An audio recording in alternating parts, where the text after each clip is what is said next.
சின்ன வெங்காயமும் பூண்டும் நல்லா வதங்கினதுக்கப்புறம் ஒரு தக்காளி அரிஞ்சு வச்சுருக்கோம், அதையும் சேர்த்து நல்லா வதக்கி விட்டுக்கலாம்.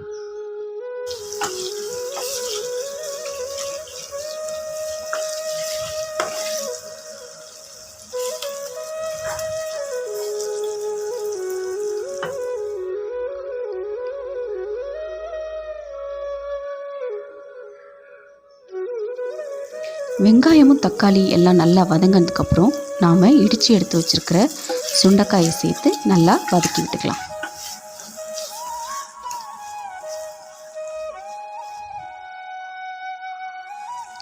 ஓரளவுக்கு நல்லா வதங்கினதுக்கப்புறம் ஊற வச்சு எடுத்து வச்சுருக்கிற புளியை கரைச்சி சேர்த்துக்கலாம்.